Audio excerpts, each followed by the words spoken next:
right, people, we are back in action. Holy schmoly. It has been a long time. If I'm not mistaken, our last show, the last time you saw me before the Republican debate in Milwaukee, which we'll talk about and a whole bunch more throughout the next hour or so, the last time you saw me in studio back here in Miami in the free state of Florida was July 27th. That's when we shut down. The off-the-grid thing started a little bit early because of the way the weekend worked out and a few other things that we were trying to accomplish. So it has been about 5 weeks, with the exception of the couple days in Milwaukee for the Republican debate. I have been completely MIA, off the grid. We have been building this brand new studio, which I am super psyched to finally show you guys today. It has been blood, sweat, tears, nails, glue, plywood, drywall, all of the stuff.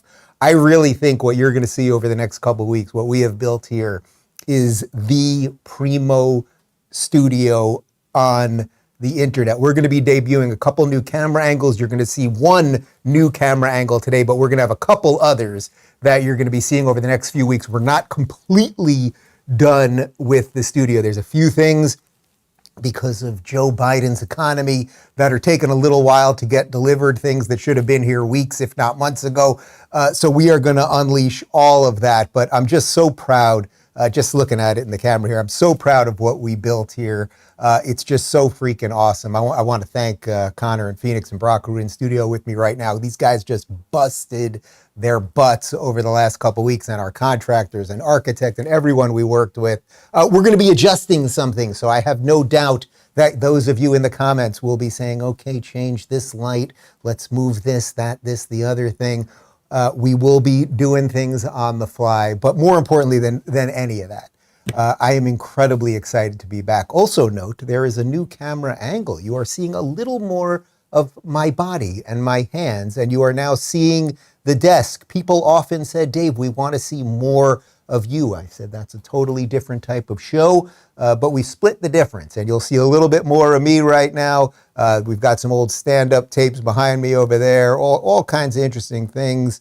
Basketball signed by my man Clyde Drexler up there. The Constitution, the Bill of Rights, a couple other founding documents right over that way, and all sorts of stuff. Real quick before we dive into it, and today's show is going to sort of be a recap of some of what got me here. And that little intro that we played you up top, that was 7 studios worth of stuff. This is now our 11th season. We started the Rubin Report in 2013. Obviously, it's 2023 right now.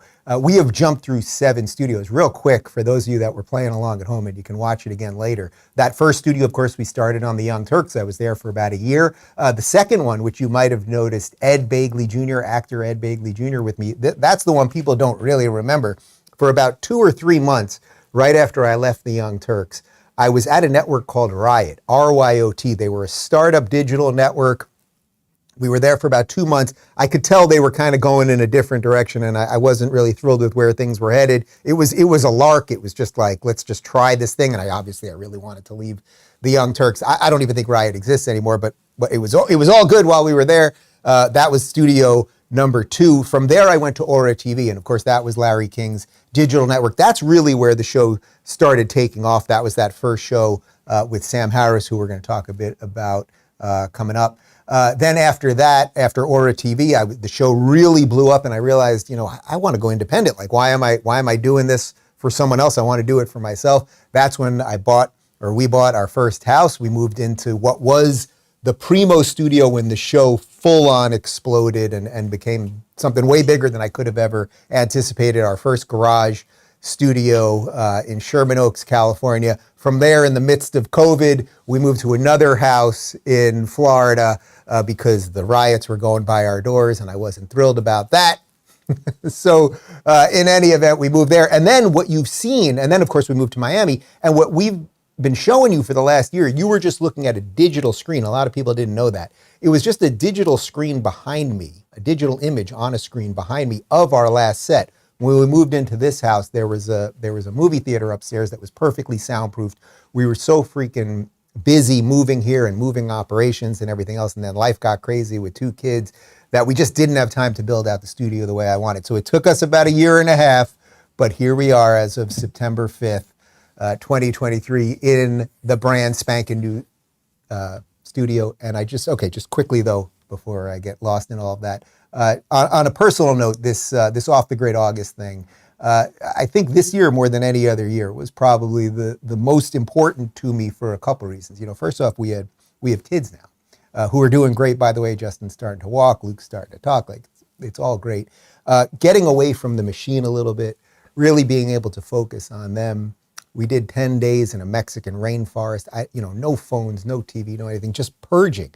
I literally, as I said to Michael Malice a couple weeks ago in Milwaukee, I didn't look at anything. I actually didn't even read any books. Like this year, we just sat and relaxed. And then of course we worked on studio stuff here, but just purging information and just coming back with fresh eyes to all of this stuff. So even in the last couple of days where I've jumped back on Twitter a little bit to see things, and you see the old fights, and you see this one's angry at this one, and this one's canceling this guy, and that politician can't speak, and this one, blah, blah, blah. It's like, all right, we're back at the circus, and it was a crazy way to get back into the circus, right? So I go 3 weeks off the grid, then I show up in Milwaukee, like full on in the circus. It was all crazy, but I'm really refreshed and ready to go. I do want to show you one other thing that happened. The locals people saw this. About 10 days ago, I went for a facial. Okay, it's part of the skincare routine. Went for a routine facial. I wanted to come back looking refreshed for you guys. Some sort of chemical got in my eye, and my God, look at this image. That's right, they had to numb my eye, and what you're seeing there, the Terminator one that you're seeing there, they then put some kind of chemical in your eye to see if there's a scratch. And what you're seeing over my cornea there, I had a crazy chemical burn basically on my eye. And for about 6 days, basically couldn't see out of my eye, blurry vision, very sensitive to light. There I am, Dan Crenshaw style. But I am back in business. I can see, I am psyched, I am ready to go. Connor, should we show them the new angle, or did you have a moment you want to spring it on me? Why don't we show them one of our new angles that we're going to have here at the Rubin Report when I'm doing stuff?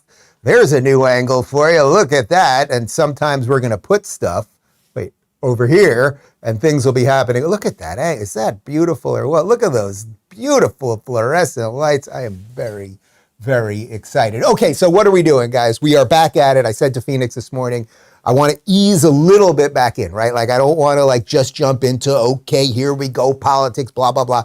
I want to tell a story that I think is connected very much to my years of going independent, how the constant battle between new media and old media is really encompassing so much of what is wrong with everything right now and also what's right with everything right now. And then we found actually the perfect clip to kick us off today, which was Bill Maher.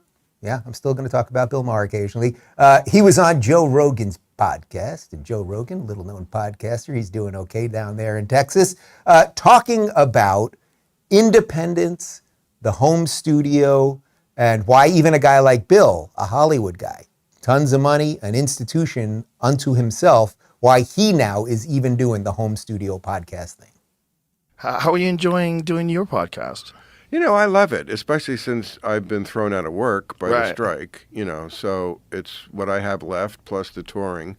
But that, touring is a couple of weekends a month.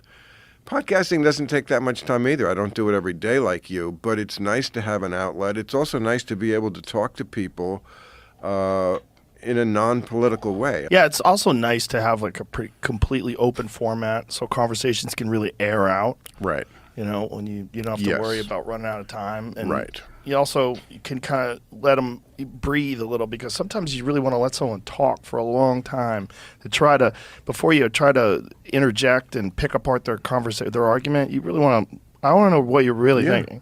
I don't want to be confused. Again, that's kind of what you pioneered. Yeah. And we're grateful for it. And I do like that. I also find it's interesting, the setting makes a big difference as to what arouses the furies on the left. If I said so many of the things that I've said on Club Random, on a podcast, on Real Time, on HBO, they would have had my head. Yeah. But somehow, when I say it in the setting of the podcast, in my own home, blowing the pot smoke, somehow it's okay. And I find that very interesting. I find that interesting too. And the reason I find that interesting is because, remember, it's not TV, it's HBO. The whole idea of HBO as a network was that that's where you could say all the things you couldn't say on network television, even on regular cable television. HBO was this bastion of free speech. HBO, what did every comedian for 30 years, up until, let's say, the last 10 years, where most of them have gone to Netflix or Hulu or do it on their own, where did you want your special? You would say, I want an HBO special. It wasn't just, I want a comedy special, I want an HBO special. So it's interesting that Bill, I've never heard him say that before, is now saying that there are things he can say on his podcast that he can't say on HBO. It's also interesting noting that Bill is allowed to have guests on his podcast that he cannot have on Real Time, which is pretty interesting. I do want to say, guys, by the way, Joe Rogan's making about, what is it, 100, 200 mil a year? He's got a freaking red velvet curtain behind him. You know how much money we put in? We spared no expense on this studio. Wait till you see when we have live guests in here what it fully looks like. And by the way, speaking of live guests, we were supposed to have Governor Ron DeSantis as our first live in-studio guest tomorrow. That was going to be, it was going to be a great reveal, and it would have been just like a perfect fitting thing because he was so integral as to why I even moved to Florida in the first place. But of course, there was this very intense hurricane that hit the West Coast and the northern part of Florida. So he's been focusing on that, which, by the way, he's doing, that's a bit of a sidebar, he's doing an incredible job with. So we are going to do a Skype interview with him tomorrow, not live in studio. We're shelving that. We'll make it happen. But anyway, the point of all of this, why I wanted to show you that clip, partly it's that it frames this idea of independent media, the home studio, the fact that there's these new pipes like Rumble and Locals and everything else that allow you guys to get information in a hopefully honest or, I don't know, slightly more mature or decent way than you might get from the networks. But the networks still want their control over you, and they have for quite some time. What Bill Maher was saying right there sounded very familiar to me. You might remember this clip, and this was also fitting for today's sort of retrospective show that we're doing. Tucker Carlson, you know that guy Tucker Carlson, was on Fox. Now he's completely independent, putting stuff up on Twitter, which I am told Twitter is now known as X. Apparently that happened while I was gone. Remember Tucker, 5 years ago, coming to little podcaster Dave Rubin's garage and saying this. Tucker Carlson, I am glad to have you here, my friend. I'm glad to be here. I love this. I don't know that anyone has ever walked in here and been more impressed by the Rubin Report. Because I work in television, so I know what this is, and it's just the coolest thing I've seen in a long time. Are you jealous? Are you joking? Yes, I'm jealous. You have millions and millions of viewers. I drive across. You have a massive staff. But I don't have the control that you have, which is wonderful. I don't have the control which you have, which is wonderful. Subsequently, 5 years later, he is no longer with Fox. He's doing his own thing. The war, the information war, that Matrix-style war that I'm always talking about, us versus the machine, it's all here now. It is absolutely all here right now. And I want to show you a clip now of Tucker Carlson doing his new show, which is on X, Twitter, whatever you want to call it, talking to Dave Portnoy. Now, Dave Portnoy, we've showed some clips of him over the years from Barstool Sports. He is another, I would say, digital pioneer, right? He wanted to do a sports thing. He saw how ESPN, corporate ABC, Disney-owned ESPN was going completely woke. He started Barstool Sports. It absolutely blew up. Then of course, the machine tried to cancel him, all sorts of stuff. But he has turned it into an absolute sports and cultural powerhouse, and he and Tucker sat down over the weekend. Now, let me ask you this. Before the Fox unwinded. You mean I got fired? Yes. Did you think were you ardent, go Fox, go guy, or My view on Fox hasn't really changed. They let me say whatever I want, whatever I wanted, really, for 14 years, and I'll never stop being grateful for that. And then, obviously, I said too much. And I'm not exactly sure what I said that was bad. No one ever told me. But one day they're like, oh, can't have this anymore. And they fired me. And I even told them as they were firing me, like, it's your business. I made a mental note, never work for anyone else again, and I never will.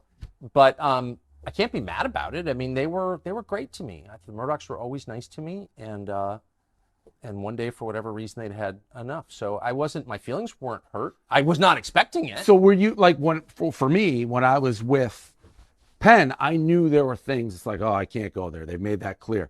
Did you feel like at Fox you could say whatever you want? Well, there was always internal, I mean, the Murdochs were always nice. They never got in my way at all. They were always super nice to me. But there were, it's a company run by fearful women. Yeah. You know what I mean? And there were always like second tier people who were hassling my producers, but no one ever called me. Company run by fearful women. Now, I don't mean to make this about Fox, and I do go on Fox, obviously. I'm sure I'll be on Fox later this week. They always let me say whatever I want. So I don't want to focus on Fox so specifically here, but this idea of these sort of a company run by like middle management, I don't think it matters if they're men or women specifically, like this managerial class, not the people who build anything, right? So in that case, the Murdochs, they built the company, right? They built the media empire, and not the people who tell the people what they want to communicate, right? Like, so Tucker's out there as the star of the network. So he's producing something. They're producing the freaking pipes and the infrastructure that allows people to hear it. But that there's this managerial class in the middle. And we see this almost with everything in society. There's a bunch of people who create almost nothing other than problems, right? And they seem to be the ones that, as Tucker was saying, didn't want Tucker to say whatever it is that he wanted to say. Now, I also thought it was interesting that what Tucker said there was that he will never have another boss. Like this, I'm telling you guys, like it's been obvious to me for a long time. I think if you've watched me certainly for these 11 years, the beginning of that 2013 thing to now, but even if you've only watched me for the last year, like this battle between mainstream media and whatever is happening online, not to say that me or Tucker or Rogan or Bill Maher is right about everything. And we may all have our weak spots and blind spots and all of those things. Actually, I have no doubt that we do. And I'm pretty sure they would all admit that as well. But the battle between something that has been hyper controlled, that feeds us lie after lie after lie and gets people to swallow the lies and then say, thank you more, thank you, sir, may I have another? Versus the bunch of people trying to figure out something sensible. So that's what people, actually, I can tell you this. Over the last month, when I was in airports, wherever I was, going to the food store, wherever I was, and people would come up to me, they always say the same thing. Dave, you keep me sane. Dave, I miss you. Everybody's crazy. And it's like, that's all I'm trying to provide for you here. You can fill in the spots if you think I missed something. But the point is that seems to be that whether it's through the managerial class, whether it's the higher ups at HBO, as Bill Maher is talking about, whoever it is, there seems to be certain things that you cannot say, right? Whether it's HBO, whether it's Fox, whether it's you as a teacher and you want to say that there are two genders, whether you want to teach an honest assessment of history, slavery, blah, blah, blah, whether you want to say that the United States is not systemically racist, all of that stuff. And that's why independent media scares the F out of the machine and the people who want to keep spoon feeding you nonsense so that you will basically act like an automaton. So now let's shift over to another guy that's been making some sense to people. Here is a video of Robert F. Kennedy Jr., who unfortunately will not be on a debate stage with Joe Biden because obviously the Democrats are not going to allow that to happen. Here he is talking about how the CIA, part of the machine, uses their propaganda machine against us, the people of the United States of America. There's a provision in the CIA charter that says that the CIA cannot propagandize the American people. President Obama adopted in 2016 that essentially reopened the door for Operation Mockingbird so that the CIA began once again to propagandize American people. How are they doing that, President? High-level intelligence officials or people associated with the intelligence industry are running those journals, like Noah Schlachman, who runs Rolling Stone, who came from Daily Beast. Daily Beast was run by John Avalon, who has deep ties to the intelligence agencies. But even journals like Smithsonian and National Geographic, Nature, the Washington Post, the New York Times appear to be compromised by the CIA. We know from the Twitter files that both the FBI and CIA were operating portals within the Twitter and Facebook that allowed them to manipulate information and to deplatform people and to, silence certain people that they didn't like in the social media. Operation Mockingbird was an operation to compromise American journalists. There were some 400 editors, journalists, from all the largest publications. The New York Times had been compromised.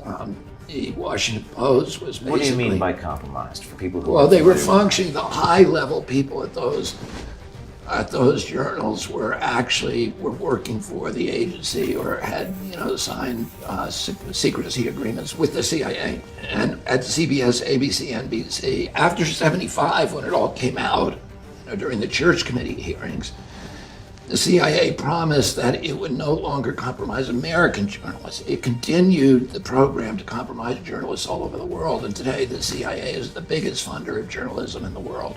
And how about present day? They fund it through USAID. In that little twilight zone before you fall asleep every night, I'm thinking about what I'm going to do in the first weeks when I get into office about fixing these agencies, one at a time. That's something I'm excited about. And that is unbelievably powerful stuff.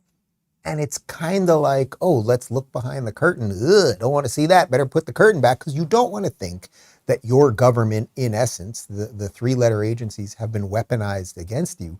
But interestingly, and we'll follow up with this tomorrow, or Phoenix, maybe you can give me something on the fly. He mentions this guy, Noah Shachtman, I think his name is, who I think now works for Rolling Stone, used to be the editor-in-chief of Daily Beast. He used to write hit pieces about me all the time and about the intellectual dark web. He called me alt-right. I got into a big fight with him. So now really think about this for a second. This guy who RFK Jr. is saying is basically working for the CIA, who at one point was running Daily Beast, running Rolling Stone, etc.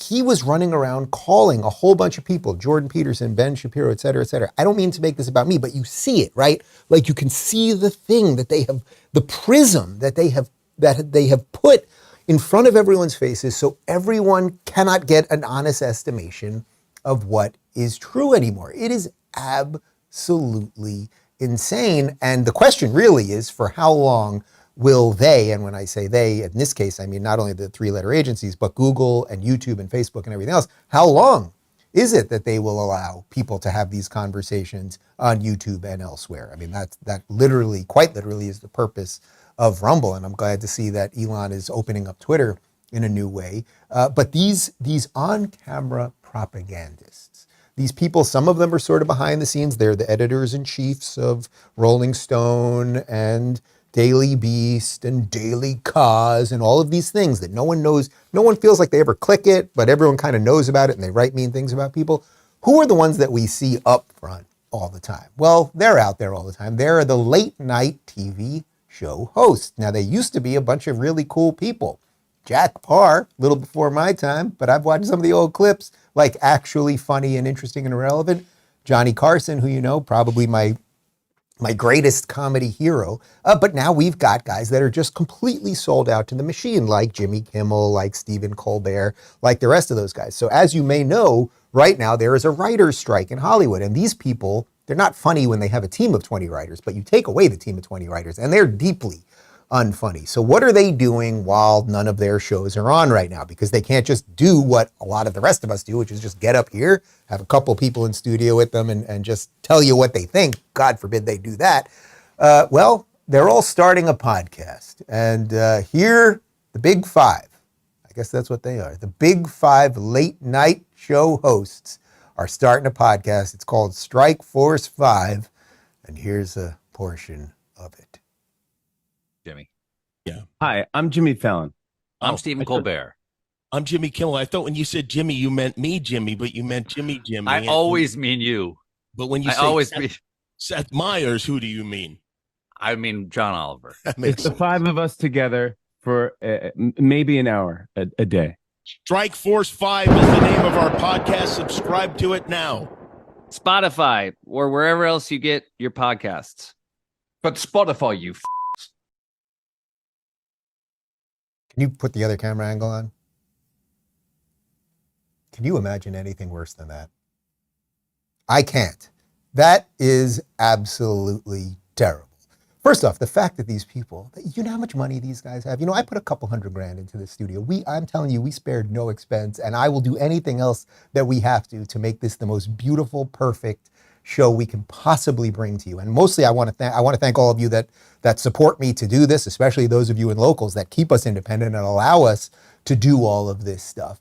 But these guys are starting a podcast together and it looks like crap, and they're on their camera, their little webcam things and all that. But does anyone watch? I mean, I don't know that anyone's watching it, but just the idea, these guys should also hate each other. Do you remember when Leno and Letterman, the late night wars, there's a book written about it and there was a great HBO movie about it. What was it called? The Late Shift, about the Leno and Letterman when Carlson was retiring and who was going to get the Tonight Show. They hated each other because they were different at comedy, right? Like Letterman was sardonic and irreverent and sarcastic, and Leno was kind of evergreen and pleasant and whatever. Some people like one, some people like the other, but they hated each other. These guys love each other because they're all just sycophants for the machine. But Dave, what do you mean they're sycophants for the machine? Please give us evidence of that sort of thing. Here's one of my favorites. This was peak COVID nonsense from Blackface Jimmy Kimmel. Dr. Fauci said that if hospitals get any more overcrowded, they're going to have to make some very tough choices about who gets an ICU bed. That choice doesn't seem so tough to me. Vaccinated person having a heart attack? Yes, come right on in. We'll take care of you. Unvaccinated guy who gobbled horse goo? Rest in peace, Wheezy. Oh, yeah, so unvaccinated people should basically drop dead. That was the comedy, the quote-unquote comedy that Jimmy Kimmel was giving us. I know we've showed you that clip before. Let's go to another one from the archives. This might be, when you look back, when people, when historians, when sociologists, scientists, aliens look back on the 3 years of COVID insanity, which, by the way, they're trying to bring back right now. We'll have a little more on that in just a sec. When people look back on COVID insanity, this moment by Stephen Colbert might be the pinnacle of the pathetic, sold-out, grotesque vomiting that COVID brought us through the mainstream media. The vaccine.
How that man didn't go home right after that, open up his mouth, cock a gun, and blow his brains out.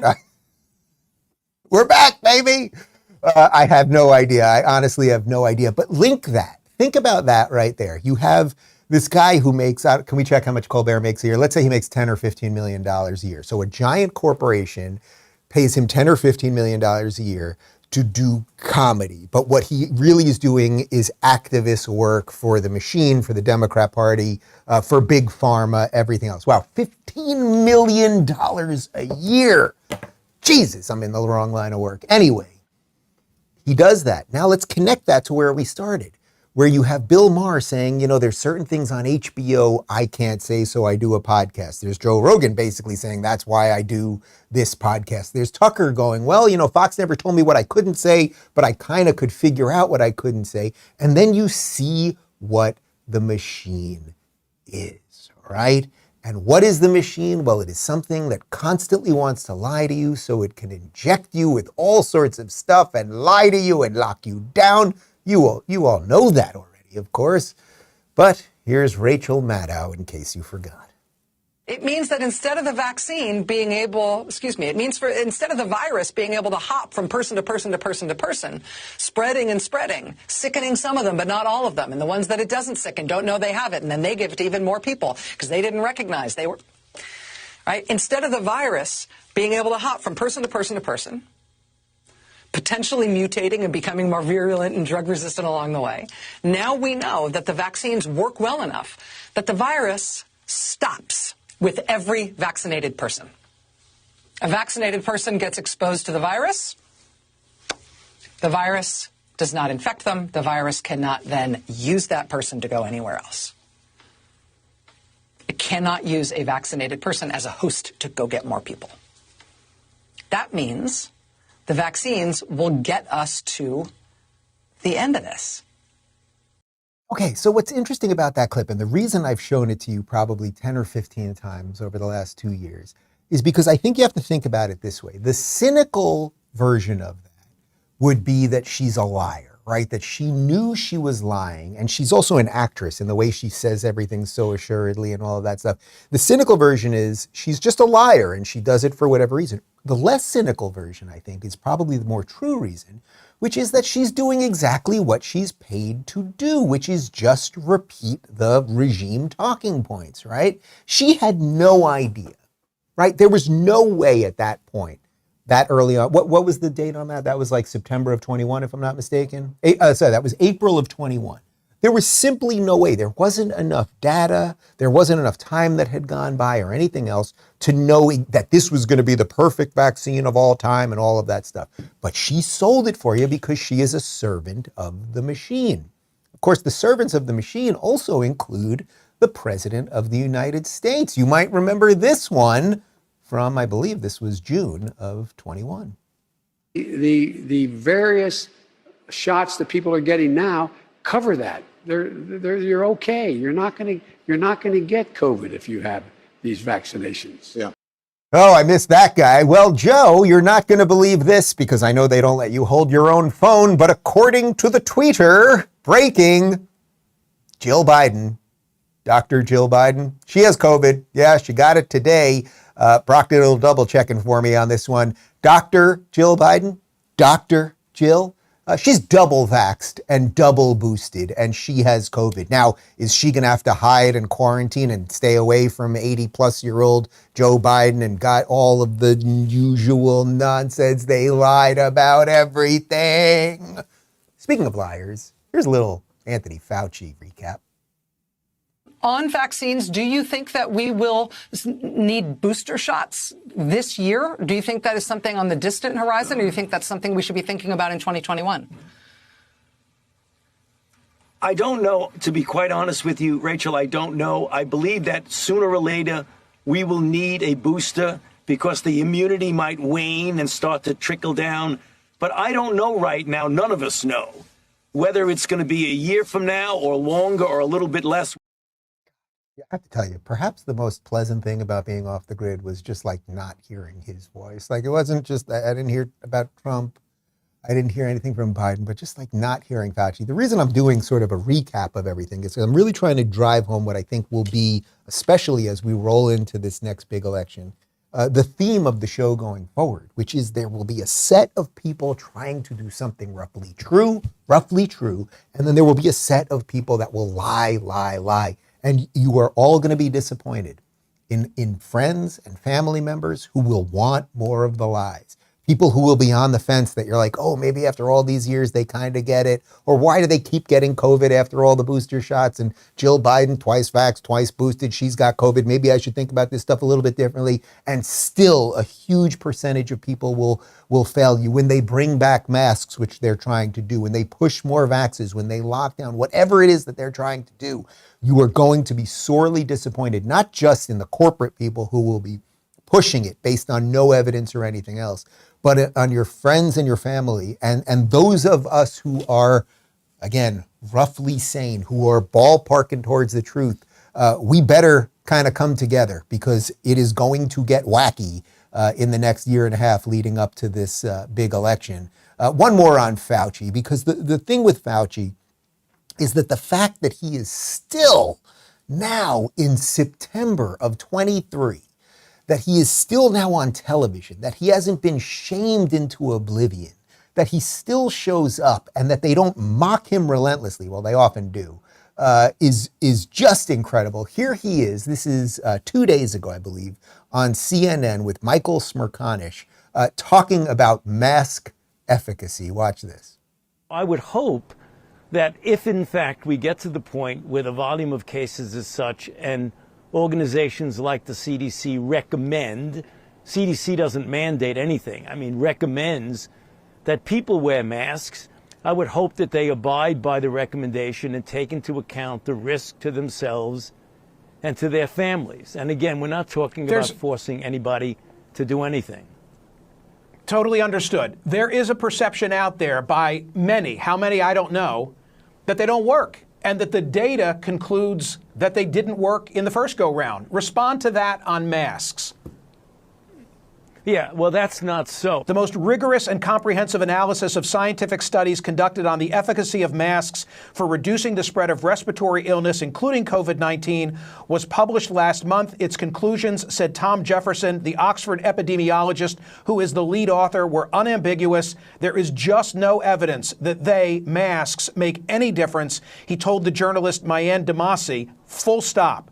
But wait, hold on. What about the N95 masks as opposed to the lower quality surgical or cloth masks? Makes no difference. None of it, he said. Well, what about the studies that initially persuaded policymakers to impose mask mandates? They were convinced by non-randomized studies, flawed observational studies. How do we get beyond that finding of that particular review? Yeah, but there are other studies, Michael, that show at an individual level for individual. When you're talking about the effect on the epidemic or the pandemic as a whole, the data are less strong. Individual level for an individual. That's so interesting because you, Fauci, were the guy pushing for lockdowns and school closures, which weren't at the individual level, right? You weren't saying, oh, you have COVID, don't go to school today. You were trying to shut down the entire school. Oh, you have COVID, don't go to work today. No, you were trying to shut down the entire economy. So even when he's confronted with studies that say masks do jack shit, and we all know it, right? We all knew it from beat one. Everyone knew it, right? If you had one firing neuron left in your brain, which I know they're trying to destroy between mainstream media and social media and endless clicking and blah, blah, blah, blah, blah. But if you were thinking a little bit, everyone knew you put these cloth things on your face, whatever that stupid thing was, it was open here, it was open here, it was open here, it was open here. When you'd meet someone on the street, you'd take your mask down to talk to them because you couldn't hear anything. You'd go to a restaurant, somehow if you were sitting, you could take your mask off. If you were standing, I guess COVID couldn't get over 6 feet, but it could be down. It was literally every bit of it was nonsense. And I do want to go on the record one more time. I will never be being injected with any of your nonsense, and I am never putting on a mask again, whether it's the alien invasion you tell me I have to put the mask on, or the zombie apocalypse, or COVID-9. None of it. I am not playing your games anymore. And I'm very proud to say I did the 2 weeks of stop the spread bullshit, but I ain't doing any of it. And I'm very proud to say that I was awakened on this thing pretty early on. But what is really going on here? It seems to me that what we've laid out here on this new Rubin Report set today is that we have a government bureaucracy, these 3-letter agencies that seem to be pulling the strings of our old world mainstream media and the entertainment and governmental institutions that are supposed to protect our freedoms. And instead, they're empowering them to push away our freedoms, take away our freedoms, and we are going, in essence, from a democracy to a tyrannical regime. And this is happening all over the West. Cue a video of world leaders exposing themselves for what they are, tyrants.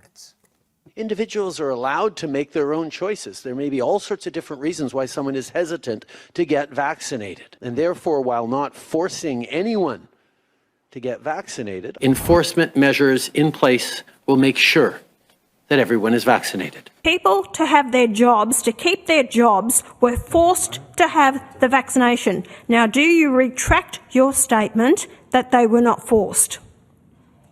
Senator, no, I believe firmly that nobody was forced to have a vaccine. There's people that don't want this mandatory vaccine. How do we manage this? Well, then they won't be going to work. Okay. It's very, very simple.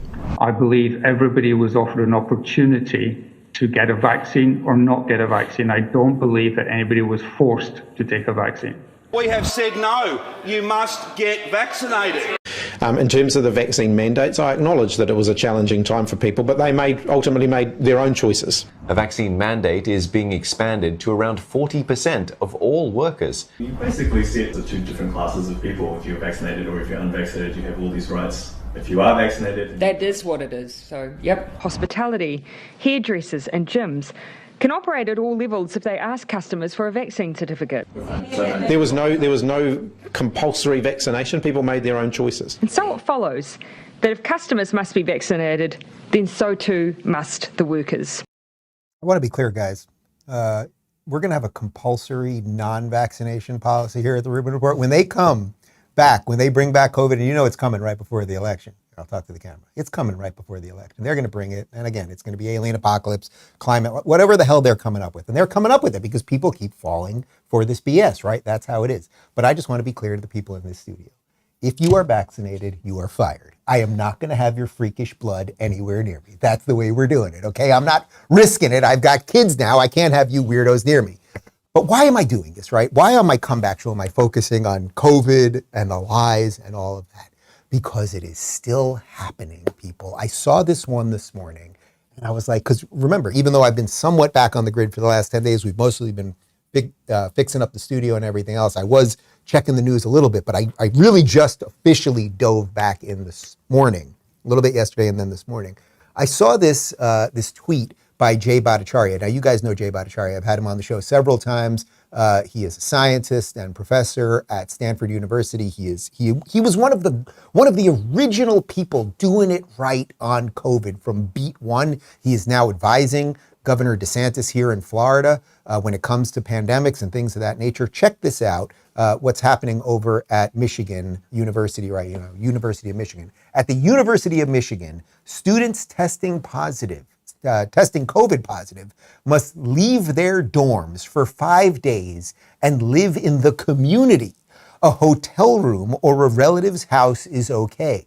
This cruel policy is designed to spread COVID from the university into the wild. It won't stop COVID from spreading. And he tags University of Michigan, and you can see he has their policy down there. So really think about this insanity that is still happening right now. University of Michigan is supposedly an elite school, right? That means a kid. This is a 19-year-old kid, right? He's a sophomore at University of Michigan. He gets COVID. He's around a bunch of other young, healthy people. Now, a lot of them are taking bong hits. I suppose it's college, and I guess that could affect your lungs over a period of time, but most of them are pretty healthy. What you're saying is you got to get out. You got to go to a hotel. Oh, don't infect your dorm mates and the kids who are all young and healthy. Go to the random hotel. Oh, go to your relatives. Kill grandma. But we're back at the beginning. And again, a certain amount of people are always going to swallow it.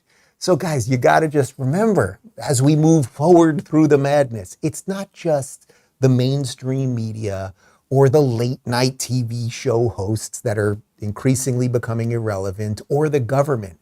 It's actually all the pundits. It's the entire machine. So who else is propagandizing you and can't pull their heads out of their butts? I was 50-50 on showing you this clip that we're about to show you because, as I mentioned earlier, in 2015, when the Rubin Report officially took off, when I started doing a long-form interview show. So we had left the Young Turks already, where I was doing more of like a View Hot Topics kind of thing, and we started doing the long-form interview. My first sit-down, it was basically 8 years ago this week, if I'm not mistaken. It was I think we did it on September 9th. Today's September 5th. We did it on September 9th, 2015.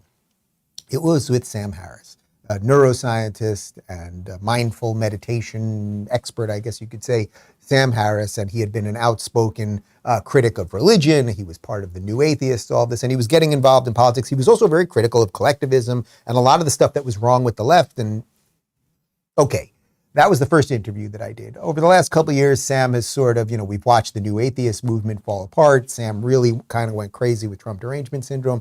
This segment, you know what, I'm going to actually make an official statement. This is the last time we're going to talk about him on the show, because this actually brings me no pleasure. Because Sam and I became friends. He and his wife came over to dinner at our house many, many times. We went out a lot. And watching him kind of go off the deep end. So this is the last time we're going to talk about him on the show. But Sam Harris, who was the reason I'm playing this is because he was one of the thought leaders of what was thought to be the sane left. He went on Russell Brand's podcast. And Russell Brand, I would include in an actual sane left. He may be the only guy left, half of Bill Maher, but Russell Brand has a podcast on Rumble. Sam went on there and they talked about Big Pharma. And listen to Sam, after all of this COVID craziness, all of the lies, all of the money that they made and the immunity that they got from lawsuits and everything else, Sam's still defending Big Pharma. There's some trade-off between remunerating people for the risks they take and the work they do, and allowing, despite the obvious possibility of weird incentives, allowing for people to get spectacularly wealthy when they get lucky based on their own intelligence. Right? They produce something that's immensely valuable to us, a new antibiotic. And we should let them get rich, right? And if you have an alternative to that, well, by all means, express it. But to my knowledge, we haven't found one. I would like to express an alternative, but also outline a few things within your hypothesis. No one is conducting that research at Pfizer precisely because it isn't profitable. So this tells us precisely the mentality that governs at Pfizer. And when indeed there is innovation, you might find that it came from BioNTech in Germany, who were funded by the German taxpayers. And you might find that Pfizer's profits were garnered by charging the American taxpayers who paid for that Pfizer apparent Pfizer innovation, but actually a BioNTech innovation anyway. Look, I really want to give the devil his due on this one. I am all for people getting rich. I love capitalism. And if you bring something to the market, you create an incredible new vaccine that actually works. You create an incredible new glass that holds water in it so people... That guy deserves some cash. I am all for that. The problem is, as Russell is alluding to, the entire system is rigged. You don't want to create a system where Big Pharma is completely unable to be sued if they kill a whole bunch of people, or where they can hide all of their records, or the same people who are supposed to be watching what Big Pharma is doing all end up in the government, or it turns out that the people like Anthony Fauci, who are supposed to protect us from viruses, are also funding things like gain-of-function research in Wuhan labs, et cetera, et cetera. So unfortunately, I think that's a little bit of a blind spot for Sam. But really, it brings me no pleasure. But the point of that was that the last libs, the people that I focus on all the time. And why do I do it? Is it partly because, where's the book? It's over this shoulder. The first book, Don't Burn This Book, it was a defense of classical liberalism, which is a set of ideas worth defending. Individual rights and laissez-faire economics and logic and reason, these are all worth defending. But if you want to defend those things, you must get rid of all of these people that I've been critiquing and mocking throughout the show, and the people that they end up voting for. And mostly that is the Democrats at this point. And that does not mean you have to be a Republican, right? Because the Republicans will fail you. As Peter Thiel often says, we have the evil party and the stupid party. The evil party is the Democrat Party. The Republicans are the stupid party. It doesn't mean the Republicans are great. You get some diamonds in the rough every now and again, right? You get DeSantis every now and again. You get what's happening in a highly functional Florida every now and again. But the people that can be moved right now are the people who are those ex-libs. Like, we have this crazy election coming up, right? And we shall see. And I do not believe we'll save this for tomorrow and the rest of the week and the rest of the year. Like, I don't think any of the polls make sense. There's so much nonsense in the system right now. The ether has been poisoned and it's putrid at the moment. But there is a certain set of people that can move. Right? It's not the hardcore leftist woke lunatics. It's not the ultra right people, right? But there is this certain type of person that can move. So now let's flash back to Rogan with Maher discussing how the woke and the extremists have destroyed the term liberal, something you all know well about, but it is worth repeating because those are the people that we got to save. Because you don't toe the line. They should be. Exactly. You're like a 90s liberal. You're like liberals back when they were more reasonable before they became leftists. And now every liberal kind of has to be a leftist. It's not if you want to be on the team, you got to subscribe to the most fringe ideas that the team is promoting. And I get in trouble with that too. It's strange. I'm always trying to make the case that liberal is a different animal than woke. Yeah. Because it is. And you can be woke with all the nonsense that now implies, but don't say that somehow it's an extension of liberalism. Right. Because it's most often actually an undoing of liberalism. It's so you can have your points of view and your positions on these things, but don't try to piggyback on what I've always believed. I have always believed, as liberals do, for example, in a colorblind society, that the goal is to not see race at all anywhere for any reason. Yes. That's what liberals always believed all the way through. Obama, going back, Kennedy, everybody, Martin Luther King. That's not what the woke believe. They believe race is first and foremost the thing you should always see everywhere, which I find interesting because that used to be the position of the Ku Klux Klan, that we see race first and foremost everywhere. All right, people, I know what you're thinking because I can read your mind through these computer waves. Bill, you're right about a lot of stuff, but then you get the conclusion wrong. Like, he also said, as Brock just pointed out, this idea that Obama was colorblind is completely insane. But which side are you planting your flag on? Look, we live in a two-party system. It is what it is. You may not like that. You may want us to have more of a, European-style democracy where they have all of these different parties and, there's 10 different parties trying to create a coalition so that you can really just vote for the people who are, it might just be a micro party that is really just focused on your issue. I want weed everywhere, and you can vote for that party and maybe they can get in the coalition and do something. You might want that, but we happen to live in a two-party system right now. So if you, Bill Maher, want to live, and I say this with love, Bill, if you, Bill Maher, and you, Joe Rogan, if you want to live in that colorblind society, you cannot vote for Democrats. You cannot. Yes, you can say, and it's the same thing I said when I had RFK Jr. on here about 2 months ago.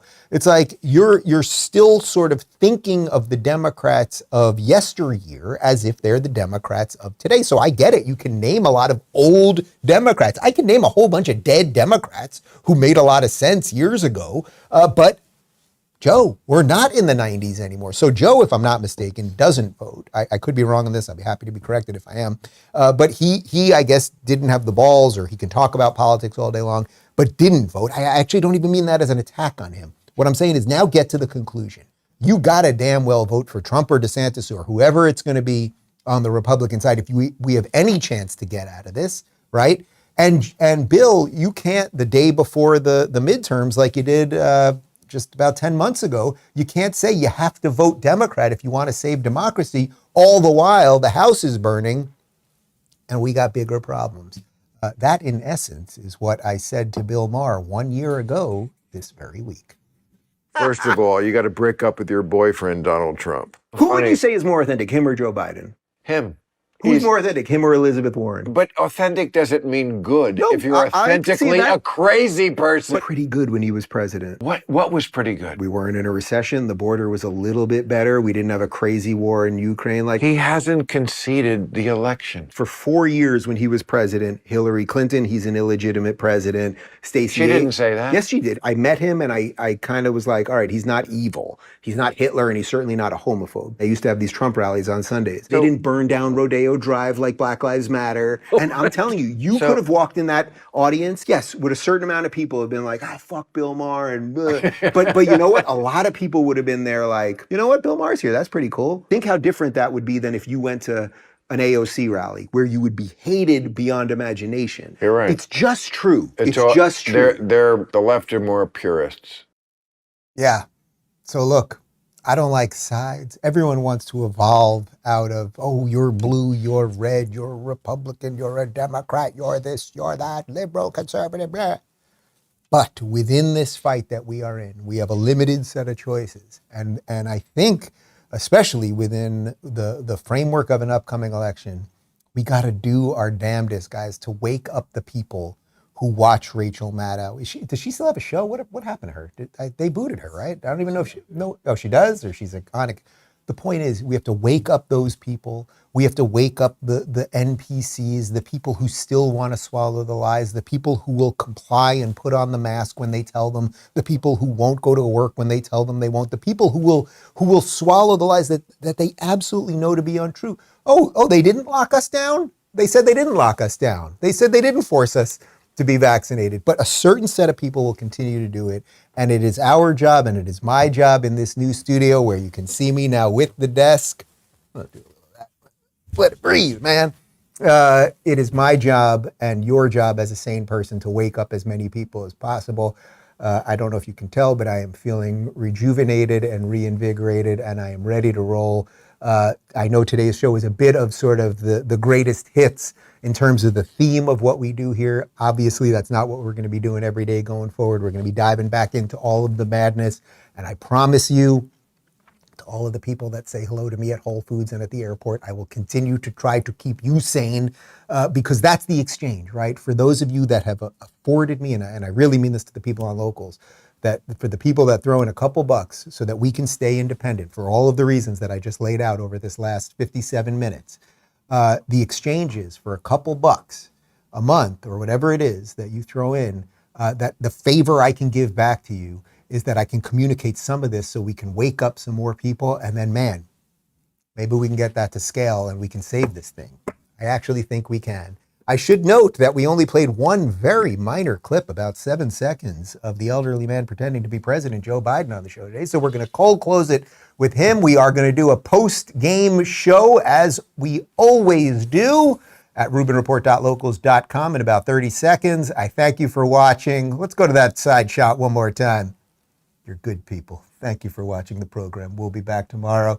Thanks, guys. I'm super psyched to be back. And again, thanks to the guys in this room. Thanks to you guys at home. And we are going to be expanding. You're going to see all sorts of different angles, different things, live in-studio audience, or live in-studio audience. I may be saying too much. We're going to do some live in-person interviews here. Maybe there's something else happening with an audience, but I can't swear to that. I'm not on trial here. Goodbye. Can you imagine looking at your child? We're changing people's lives. We beat Pharma this year. Think about what you'd think about. How quickly forget. Takes everything away from you. Without unions, there'd be no middle class. I'm sick of this stuff. Well, I'm sick and tired of smart guys. Not more, fewer. He was a patriot. There is not a single thing we cannot do. Not a single thing. Thank you. Go get him.